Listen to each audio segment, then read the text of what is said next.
I'm sick of edgy anime. There seems to be a trend in anime these days that says you have to make your series as excruciatingly edgy as possible, and I think Solo Leveling has finally pushed me over the edge. So when the spring 2024 anime season finally rolled around, the first thing I did was try to find anything that looked like it would be cute. Hey, this anime about an elderly couple getting to relive their youth looks adorable. Let's check it out. Okay. Maybe not. I'll just go back to watching cool action now. Windbreaker is the most wholesome anime of the season. What, you don't believe me? Well, you're just gonna have to watch the rest of the video then, aren't you? Let me start by saying that I don't really like delinquent anime. They just aren't my thing. I mean, Tokyo Revengers made me feel tired of the genre after just one season, and because of that, I almost didn't watch this show. Of course I did it anyway, and only partially because it's called Windbreaker, and my Neanderthal brain thinks that that's funny. And let me be the first to tell you, no, it's not about high school delinquents that have lactose intolerance, so unfortunately I still can't mark that off my bucket list. But aside from that small thing that I'll get over, this show is everything I'd hoped for and not at all what I was expecting at the same time. Actually, I think my single favorite thing about this show is how it makes you think you're in for yet another edgy anime about teenage delinquents, but then pretty much completely switches up on you all within the first few minutes of the first episode.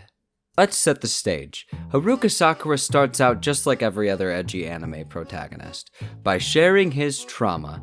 See, Haruka Sakura has always been an outcast and scoffed at because his character design is just too cool.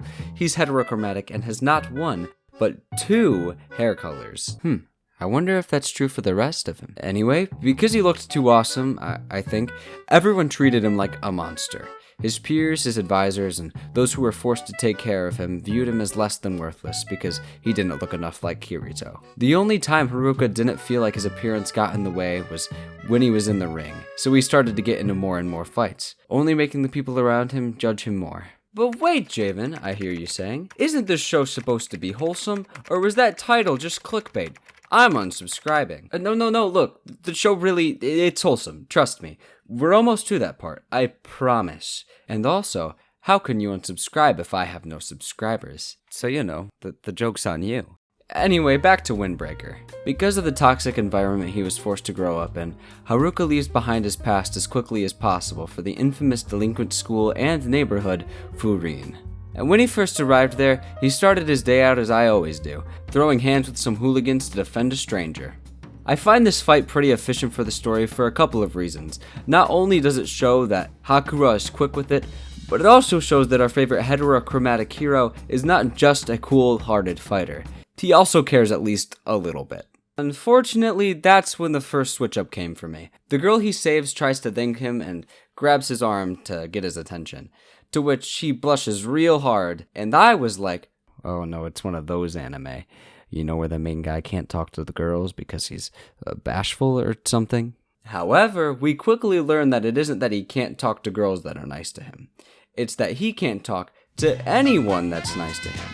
See, since everyone has always been so rude to him because he looks too awesome, he's never experienced an ounce of gratitude until he's thanked by the girl whom he saved. He's not lame, he's just adorable. Despite him making this face, Tachibana, the girl he saved, invites him to the diner she works at for a bite to eat. While he's eating, an adorable old man heads out and almost forgets to grab the gift that he bought for his grandkid. Thankfully, Hakura is here to save the day. I'm pretty sure the only thing more wholesome than that is Hakura's face when he finds out that the old man thanked him. I mean, look at him, he's so cute. After munching on that omelet that I want for a while, Haruka declares that he's going to climb to the top of Furin High School, because this is a shonen. To which Tachibana goes, that's not gonna happen, you've got no friends. Unfortunately, that's the thing Hakura's sensitive about, so he leaves and pretty much says that he can get there all by himself, because apparently we're back to that now. Also, are you gonna eat that? Because, I mean, if you're just gonna leave it,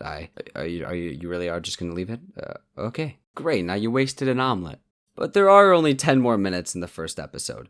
What could possibly go wrong in that time? I'm saying this because something does go wrong. Oh hey, you remember those guys that Hakura beat up before?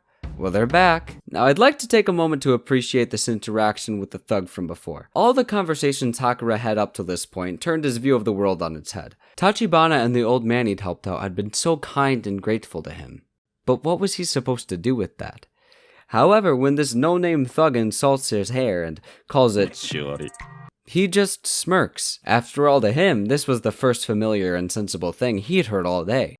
They still struck a nerve, though. A trap I feel certain other popular delinquent anime fall into is having their lead be an absolute wuss. One thing I really appreciate about this first episode is that Haruka doesn't suck at fighting. He's like really good, which makes sense. He's been doing this for years. It is seriously nice to follow a character in a show like this that can actually be involved in the action in a significant way and hold his own. Pretty much I like it because it makes fight look cool. Still though, he isn't invincible by any means, and like Tachibana said, he's alone. Eventually he is overwhelmed, and there's no way out of this one. Oh hey look, it's the Furin High School guys. Man, I really thought he was gonna die there. But as it turns out, Furin High School is home to the coolest student body on the planet. Like, all of the students have just become vigilantes to fight the rampant crime in Furin.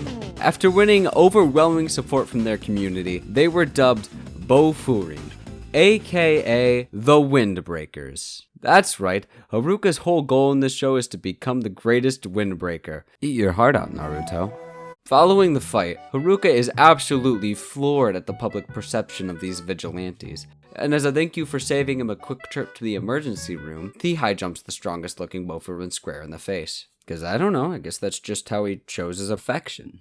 As a whole, I find the core concept of this show to be both really interesting and honestly pretty funny. I mean, it's a city filled with delinquents, but the bulk of them use that status to help people out. Like, they're just straight up good guys. We'll see how the rest of the show goes, but weirdly enough, this show about high school delinquents seems pretty wholesome, which is something I never thought I'd say. But it's a concept that works shockingly well. And I think that Haruka is a perfect lead for a show like this. Haruka's story shows that if the people we surround ourselves with don't accept us with our unique attributes, it might be a time to take a step away, to find a place where we can truly be ourselves and feel valued by those around us. It's out there somewhere.